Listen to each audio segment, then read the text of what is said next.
Good morning, Benton High School students. Welcome to the new school year. This video is just going to go over some of our iPad um, best practices and recommendations, as well as things that we need to make sure happen with our iPad. Um, After the video today, you will receive your iPads from your A-Block teachers, and then we're going to have you set up your email and follow some instructions there. The usage agreement, some of the particulars here. First of all, and you know this, it is the property of the Benton Community School District. The main intention for this iPad is educational. It's a privilege, it's a device to be utilized in our learning environment that we're providing for all students. So that we ask that you do act responsibly with this iPad and take care of it. It's going to be your responsibility to bring this iPad to school every day. Everybody has one, so don't share yours. Keep it in a safe location and take care of it, because you're going to have this same iPad for 4 years. So all 4 years of high school, you'll have this iPad. Our student code of conduct, good conduct policy, does apply to the iPad in its use. Don't deface it, don't damage any of the equipment, the charging cord or plug-in. Keep in mind that just like your lockers, we're able to inspect your iPad and look at what you've put on there at any time. It is, as I said, a device owned by the school district. A big change from the middle school, especially for our freshmen that were able to use iPads last year, is that all high schoolers will be able to download apps. That's the one thing we heard that you wanted to have the ability to do, so we're going to go ahead and allow that. You just need to be responsible with that ability. If you run out of space on your iPad because you've downloaded, whether it's music, apps, you're going to have to delete things to make room for schoolwork, because again, it is intended for educational purposes. Keep your iPad under your control. Know where it's at. Take care of it. Keep it locked up. We did place padlocks on all high school lockers this year so that you can secure the iPad. The one big thing we ask you to do is create a screensaver. So as soon as you turn on the iPad, the first thing that you should see is your name. That way, if you do misplace it, you leave it laying somewhere, anybody can pick that up, see that it's yours, and we can get that back to you right away. I have some directions here on how to do that. You can go back in this video and see that. But in order to put a passcode on your iPad, and that's another way to keep your iPad secure, you'll need to go into the general settings, general, and then passcode lock. The passcode lock basically is going to keep others out of your iPad and getting into the content. So you're going to put a lock on there that as soon as you turn your iPad on, first thing you see is your name. You have a place to put in a code to allow you to get into your iPad. Again, that's just an added way to keep your iPad secure in the content that you have on it. We do say, don't leave it in your car in the open, because people may want to break in and take that if you're parked in a mall or something like that, as well as we got to be careful of extreme heat and cold conditions. So be cautious of that as well. The iPad should be treated as any other school-owned device, anything that's loaned out to you, just like a textbook. Make sure you take care of that. iPads that are lost or stolen, you need to report that to the police or the office immediately. Let us know about it so we can track that. We do have tracking systems on the iPad, so we'll know where they're at, hopefully. But you got to let us know that it's missing so that we can enact that software to look for it. So let us know right away so that we can hopefully get that back right away if you think it's stolen or even lost. If you lose your iPad, you are responsible for that. Consequences, really we just ask that you treat these with care, you use them appropriately. Like I said, disciplinary actions, if need be, will be handled by your classroom teachers or administration. We do have what's called an Apple Care Plus insurance program on the iPad. So any accidental breakage to the iPad will be covered, but it will cost you or your family a $50 deductible. So you'll have to pay $50 to get a new iPad. That's the way our insurance works on those, but it's only for accidental damages. Anything that's not an accident and is intentional will not be covered under that plan. Some things just about your own safety in our world and society that you need to think about. And it's not just your iPad, but it's your home computers, your cell phones, and things like that. It's really that whole social networking piece. But be very cautious and careful about what information you share with others.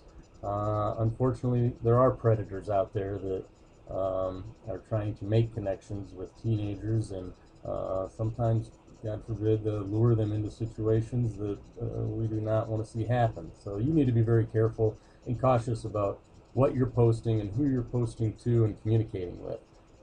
Keep in mind, even what you post is going to affect someone. Whether it's going to be positive or negative is the question. So, make sure there's no bullying and harassment. That's what we're really concerned about when you're making posts.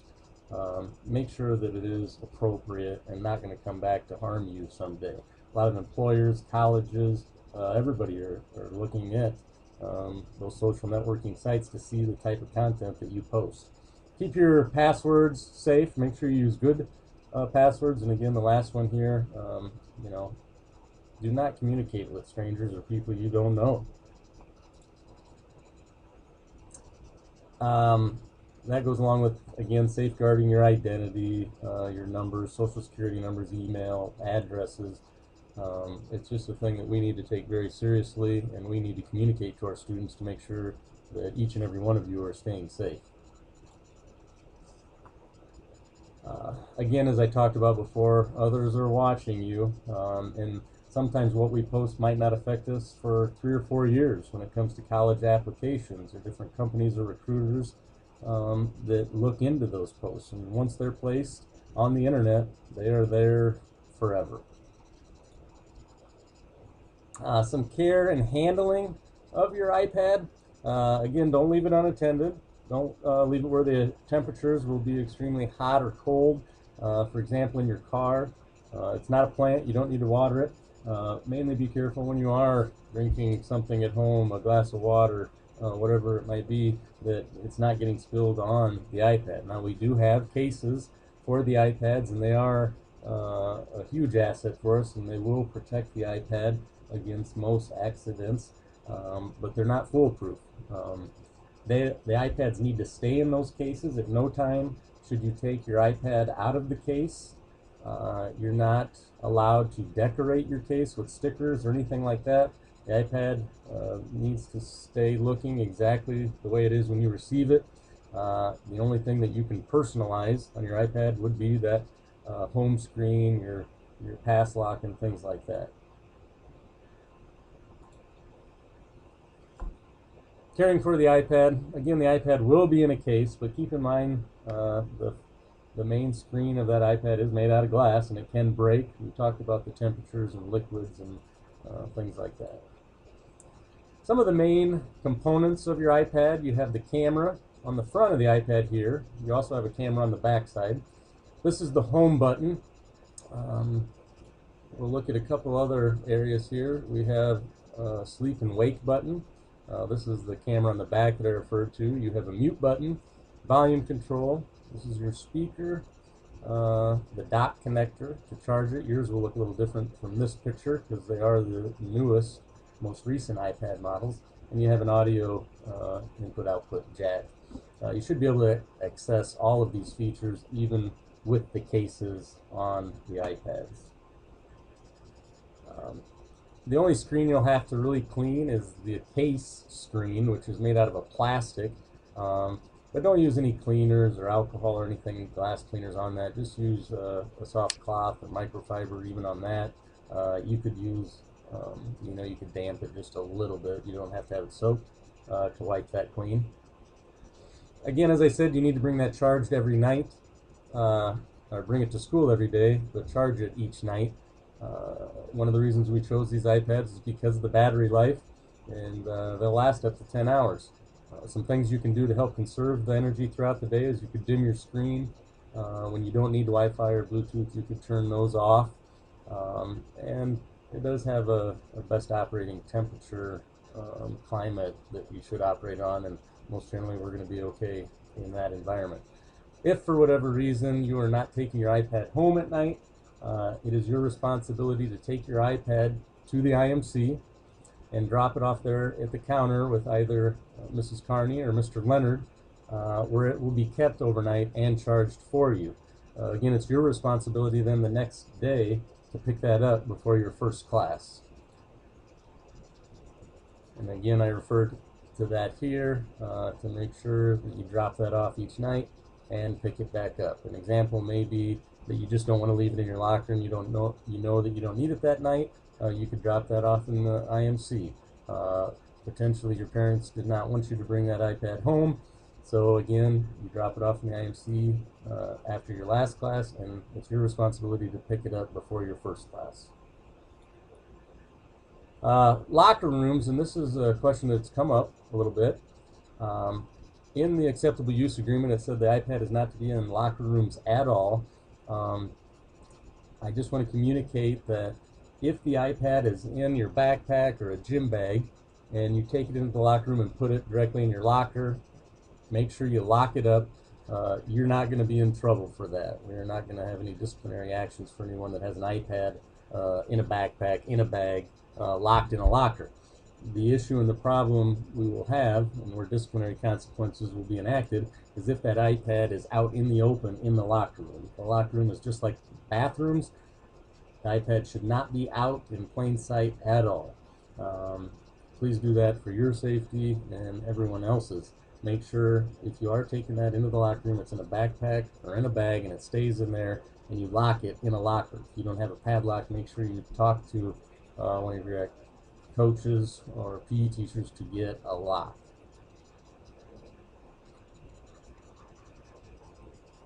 Again, personalizing that iPad, make sure you get your first and last name on that home screen and startup screen. So as soon as you turn it on, you can see that. After this, the iPads can be handed out. Please make sure you go through the directions that your instructor should have given from Mr. Machino about setting up your email accounts. We look forward to a great school year. We look forward to learning with you. If you have any questions, please make sure that you get in touch with someone to help get the answers to those questions. Again, good luck this year. Thank you.